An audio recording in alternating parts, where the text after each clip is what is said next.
In this next segment, we're going to talk about the adrenal glands, we're going to talk about the thyroid and the parathyroid glands, and we'll look a little bit at their structure and function and some of the abnormalities that can occur with these structures as well. So the first part of this are the adrenal glands, and these are stuck on top of the kidney. They're not really related to the kidney in any sort of way. This just happens to be where they're anatomically located. And they have two different components to it. They have the adrenal cortex on the outside and the adrenal medulla on the inside. These come from two completely different embryological structures. The medulla, if you recall, is neural tissue, and this is activated by sympathetic stimulation. And in response to that, it releases epinephrine, adrenaline, and norepinephrine into the bloodstream. And the classic example is that fight or flight response. The cortex, on the other hand, is epithelial cells and secretes corticosteroids or corticoids. And this is in response to ACTH being released by the anterior pituitary. And there are three different layers to this: the zona glomerulosa, the zona fasciculata, and the zona reticularis. Now, that part then makes hormones that come from cholesterol. And as I mentioned, these are called corticosteroids or corticoids. And there are three major categories to this: the mineralocorticoids, the glucocorticoids, and the androgens. And so the mineralocorticoids are important in regulating sodium and potassium ion balance in the bloodstream. We'll come back to that in considerably more detail a little bit later in the course. But the example of that is aldosterone. And this is going to regulate how much sodium is in the bloodstream and how much potassium is in the bloodstream. The glucocorticoids are involved in regulating glucose metabolism, in part, is a major component of this, and cortisol is a classic example of that. The adrenal androgens are sort of weak sex hormones and supplement the ones that come from the gonads. DHEA is an example of that, but it's a relatively small contributor to the overall concentrations of sex hormones. So we'll come back to this a little bit later when we talk about stress in another section here of this topic, but cortisol. So it does a bunch of different kinds of things. It stimulates the breakdown of proteins. It stimulates the formation of glucose called gluconeogenesis. This is the formation of glucose from non-carbohydrate sources such as amino acids.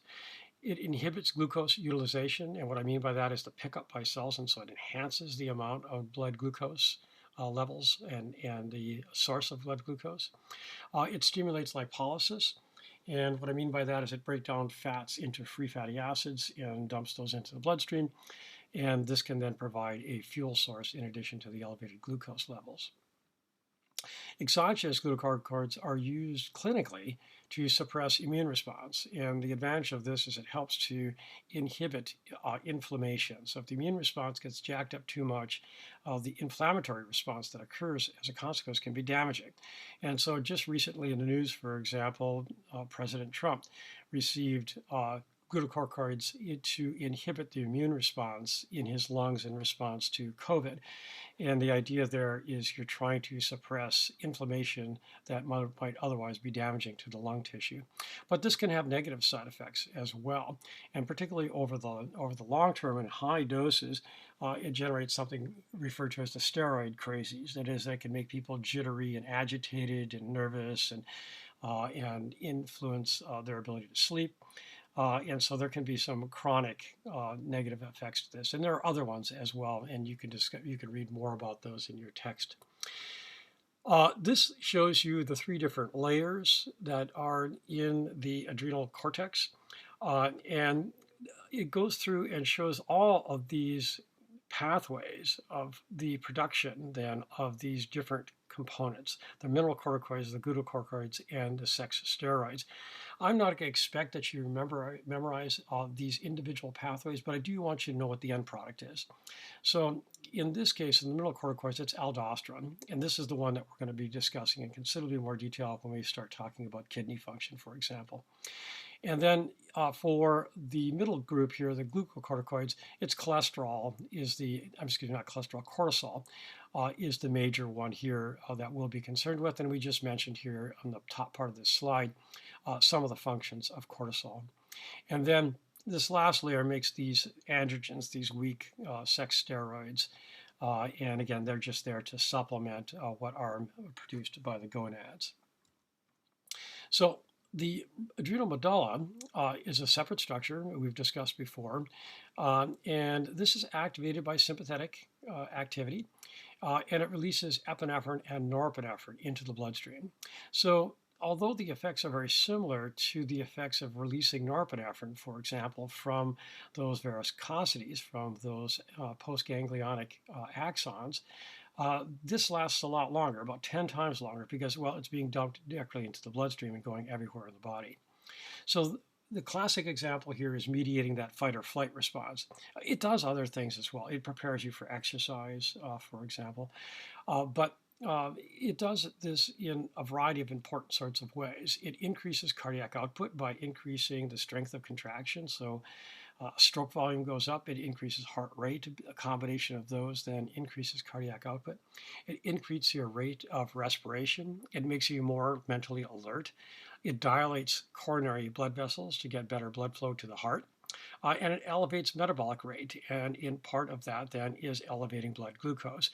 We discussed that a little bit earlier in this chapter when we showed that there's two different pathways, beta adrenergic and alpha adrenergic receptors on liver cells that both led to the increased amount of free glucose via the breakdown of glycogen. So the adrenal gland is also then sensitive to stress. And stress increases the release of ACTH, which then activates the adrenal gland and increases the amount of these glucocorticoids that are released, cortisol in particular. But in addition to cortisol, epinephrine and corticotropin releasing hormone are also released in response to stress. Corticotropin releasing hormone, of course, is going to cause the additional release of ACTH. So this produces something referred to as the general adaptation syndrome. And so this is actually necessary for recovery from trauma or illness. Could be anything from physical trauma, significant injury, or like a burn, for example, or illness from some sort of chronic infection. And it's necessary for that. And part of this is that the cortisol that's being released helps to prevent the immune system from over-responding. And if you recall from what I mentioned previously, an over-response can result in producing inflammation that is not helpful anymore and, in fact, damaging. And that cortisol can help to reduce that over-inflammation response. But chronic stress is not good either and can enhance the risk of illness in a variety of ways. So one is that there are cortisol receptors in higher brain regions, and there's evidence that chronic stress can lead to depression, lead to anxiety, can impair the formation of memory, for example, or storage of long-term memory. You could also be overstimulating the liver to release too much glucose. As a consequence of that, that over elevates the amount of insulin. And then you end up with this insulin resistance that we discussed a little bit before. You have too much insulin all the time. The cells decide that there's too much around and you're going to stop responding to that insulin. And that becomes a problem as well, particularly for people who have uncontrolled diabetes or trying to control diabetes. This extra elevation and this insulin resistance then makes that even harder. So there are several stages to this general adaptation syndrome. There's the initial one, the alarm reaction, which activates the adrenal glands. Then shortly following this, there's a stage of resistance that is an adjustment to that response. That is, you're trying to compensate for this elevated blood pressure and heart rate and elevated metabolic rates. And so there's a bit of an adjustment for this. But if this continues, you get into this stage of exhaustion. And this can actually be very damaging and lead to increased levels of illness and even death in extreme circumstances. So part of what happens here is you get a growth of the adrenal glands because it's being activated too much by ACTH. You can get atrophy of a variety of components of the immune system, the lymphatic tissue in the spleens, the lymph nodes, the thymus. We'll come back to those a little bit more later in the course. And there's some evidence to suggest that this can lead to ulcers as well. So here's a little pathway showing some of those responses to stress. So higher brain centers can pick up non-specific stress. For example, this activates the hypothalamus to release corticotropin releasing hormone, which stimulates the anterior pituitary to release ACTH. ACTH then activates the adrenal gland, and part of that adrenal cortex activation is the release of cortisol. Under normal circumstances, then there's negative feedback, as we've discussed before. It has negative feedback on the anterior pituitary to reduce its sensitivity to corticotropin releasing hormone, but also feedback on the hypothalamus to reduce the amount of corticotropin releasing hormone that's being released. However, in the face of chronic stress, this pathway continues and continues, and then leads to deleterious effects of this overactivation. In the next group here, we're going to talk about the thyroid and the parathyroid glands. So the thyroid is there's two regions here on either side of the neck, right below the Adam's apple, the cartilage here that's in the neck, and it's connected together by this little thin strip of tissue. If you take a blow up of the microscopic structure, this is what it looks like. You have these little hollow spaces here that are referred to as thyroid follicles, and they are lined with epithelial cells here that are called follicular cells. These are the ones that are going to produce thyroxine. I'll show you a diagram of more detail about that in just a moment. The interior of the follicles is filled with this liquid that's called colloid. And then on the outside of the follicles are these things that are called parafollicular cells that secrete something completely unrelated that's called calcitonin. This is involved in regulating the amount of calcium in the bloodstream. It's not labeled in this diagram, and they're a little bit hard to pick out. But the ones that are right on the edge of the follicles are the follicular cells that are involved in thyroid hormone. And then over in between here, you'll see there's a little bit, maybe right here, maybe this guy right here, maybe some of these over here are the parafollicular cells. Again, unrelated to thyroxine, they're there to make calcitonin. So let's go back to the thyroid hormone and how this is made and released. So there's a protein called thyroglobulin that's made by the follicular cells, and the follicles then actively accumulate iodine, convert it then to iodide, the ionic form of that, and secrete that into the colloid. And usually you're going to hear about iodine, but really it's that ionic form, iodide, that then gets attached to the tyrosines and within that thyroglobulin molecule. If you stick one iodine on it, it produces something called monoiodotyrosine. If you put two iodines on it, it's called diiodotyrosine. So if you bind these together, then you produce the two major forms of the thyroid hormone. So you stick two diiodos together, you get four iodines, and so this produces tetraiodotyrosine or thyroxine. That is the typically thought of thyroid hormone. It's the major one that's being released. But then the other one is a diiodo mixed with a monoiodo produces T3 because there's three iodines. Although it is really T3, that is the active form of it, the vast majority of it is released as thyroxine, T4. And as we mentioned before, when T4 is picked up by cells, it's enzymatically converted then into the active form, into T3. So within the colloid, it's still bound onto this thyroglobulin, and they dissociate from this when it's stimulated by thyroid stimulating hormone being released by the anterior pituitary, and then releases those hormones into the bloodstream. So this is what this looks like. So it's picking up iodine from our diet in the blood plasma, and it's converting this into an oxidized form. It binds on to thyroglobulin, and depending on how it binds, if you stick two diiodos together, you get T4. You stick a mono and a di together, you get T3.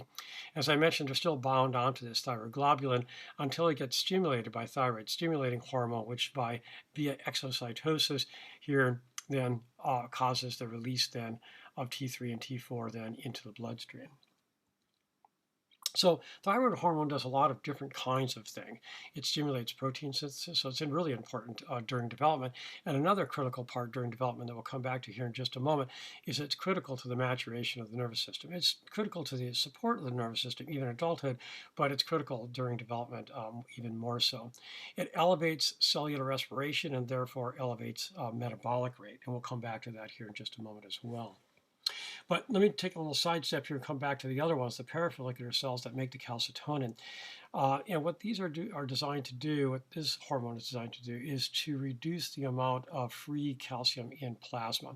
So it inhibits the breakdown of calcium in bone. It's actually a source of calcium in the form of calcium phosphate crystals, but it produces a reduction in the dissolving of those crystals, and so it lowers blood calcium. It also helps the kidney get rid of extra calcium in the urine, and these together then help to lower blood calcium levels when blood calcium levels are high. So, but let's go back to the thyroid gland and about thyroxine and about some of the diseases associated with the thyroid gland. So a major one is iodine deficiency. You don't get enough iodine in your diet. The problem with this is then you don't make enough thyroxine. If you don't make enough thyroxine, you don't get enough negative feedback onto the pituitary gland, and the pituitary gland continues to make thyroid stimulating hormone, waiting to see some thyroxine, but you can't make any thyroxine because you don't have any iodine. So this causes an overgrowth of the thyroid gland, producing something called a goiter. I'll come back to that in a minute, and I'll show you a picture. It also leads to what's called hypothyroidism. That is not enough thyroid hormone, not enough thyroxine. And this has a very wide range of negative side effects to this. You have a very low metabolic rate. As a consequence, you get weight gain because you're not burning up the fuel that you're eating as food. You have lethargy, and what I mean by that is you just don't have the energy to do anything, in part because, well, you just can't generate enough energy because you don't have a high enough metabolic rate to do that. You have poor adaptation to cold stress, and what's meant by that is you don't tolerate being out in the cold very well. If you recall, when you undergo glycolysis, the citric acid cycle, oxidative phosphorylation, it's only about, 40% or so efficient. The rest of that is burnt off as heat. And that keeps our body warm. But if you're not using those metabolic pathways as much, you're not generating as much heat. And so you don't deal with being cold very well. It also produces this thing called myxedema. This is this accumulation of subcutaneous fluids in the connective tissue. So you get swelling in the hands, the feet, orbits of the eyes, produces this abnormality. Now, another form that generates a goiter, and I'll come back to that in just a moment here, is Graves' disease. Uh, Here you have a goiter because you have an overgrowth of the thyroid gland, but it's from a completely different mechanism. And in fact, actually, you do produce thyroxine, you produce too much, and this produces hyperthyroidism. And I'll come back to that here in just a bit. But going back to this iodine deficiency, one of the problems with this is the hypothyroidism that can occur during development. And this produces something called cretinism. Cretinism is a term used to describe a very severe form of mental retardation. This, fortunately, can be fairly well treated if it's caught right away and treated.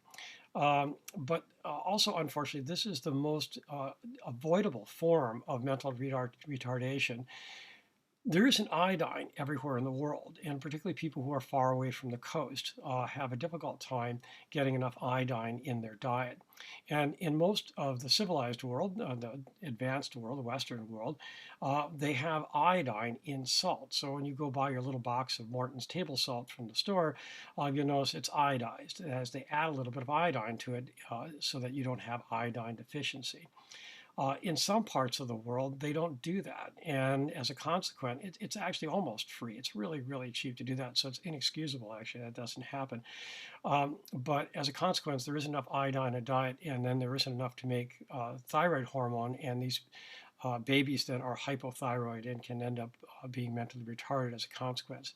Now, recognize iodized salt is the salt that you buy when you buy salt in the store, most salt in the store, not all of it. So some specialty salts, for example, don't have iodine in them.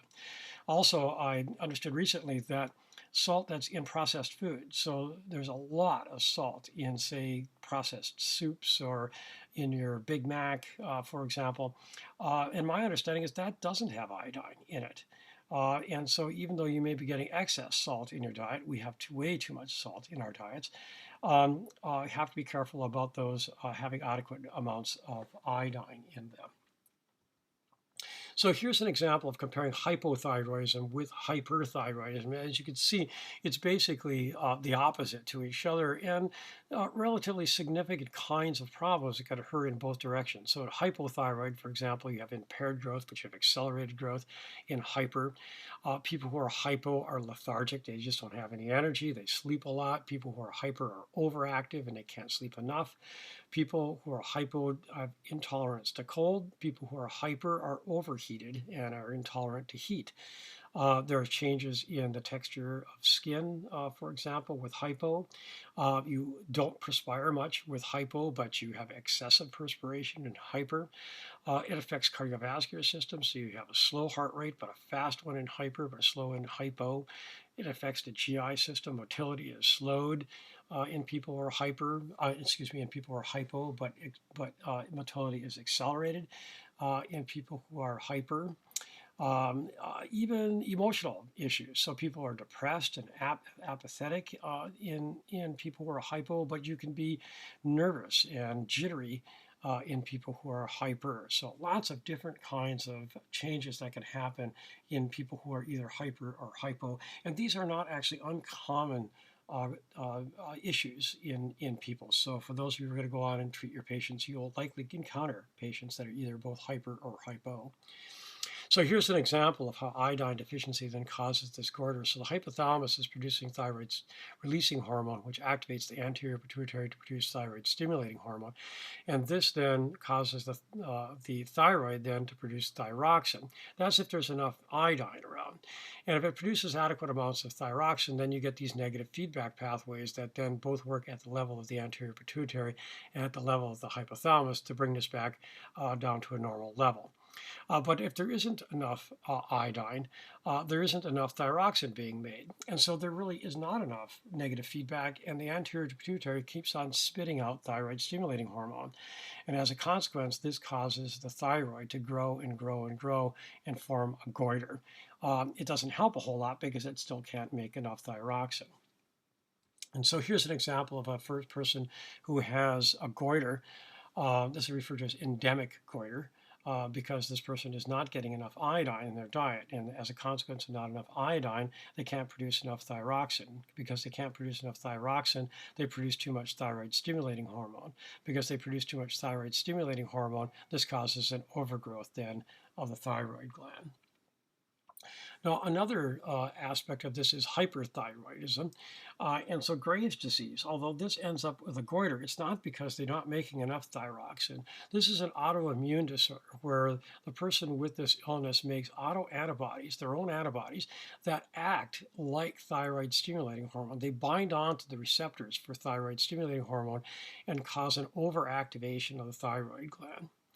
As a consequence, they excessively secrete thyroxine, and this causes then a reduction in thyroid stimulating hormone. Those levels are going to be low because of negative feedback, but they still make too much thyroid stimulating hormone, too much thyroxine. And so this then allows them to be, or produces this state of hyperthyroidism and has the kind of abnormalities we discussed before. So these people are overly sensitive to heat. They can have cardiovascular issues. They can have arrhythmias, palpitations, a whole variety of other ones that we discussed in that table. They can also get these anatomical changes to the orbits of the eyes, this accumulation of connective tissue and fluids. This produces a bulging of the eyes. That's referred to as exophthalmos. I'll show you a picture here in just a moment. Graves' disease is the most common form of hyperthyroidism, although you can have thyroid tumors that can also cause hyperthyroidism as well. Graves' disease is considerably more common, 5 to 10 times more common in men than it is in women. And so here's an example of exophthalmos showing this person with these bulging eyeballs. Some of you may remember an actor named Marty Feldman that played in Young Frankenstein, that comedy movie, and he had these very robustly bulging eyeballs because he suffered from exophthalmos as well. So the next part of this and the last section here is the parathyroid glands. And so these are stuck on the back of the thyroid. We're now looking at the back of this person's throat, and here's the thyroid gland on each side. And then here are these parathyroid glands. There are usually four of them, two on each side, although the numbers can vary a little bit from individual to individual. And again, they're not really related to the thyroid at all. They produce something called parathyroid hormone, which is sort of in battle with calcitonin, although parathyroid hormone is more important for regulation of calcium levels in the bloodstream than is calcitonin. And what it does is it promotes a rise in blood calcium when blood calcium levels are low. And so if there's a decrease in the amount of calcium in the bloodstream, this activates the parathyroid hormones, parathyroids to produce parathyroid hormone. And it has two different effects here in this diagram, but there's actually a third one as well. So it acts on the kidneys to help reabsorption of calcium. That is, calcium that could end up in the urine gets reabsorbed and brought back into the bloodstream instead. So it decreases the amount of calcium that's released in the urine. And then it causes the dissolving here of these calcium phosphate crystals in bone, and this contributes then to blood calcium as well. And then when blood calcium level come back to normal, you get this negative feedback pathway is now a very common feature to these charts. And this then reduces the amount of parathyroid hormone that's being released. As yet, now, the third effect is it also enhances the amount of calcium that's absorbed in the diet by the intestines, and this then also allows then for an increase in plasma calcium levels as well.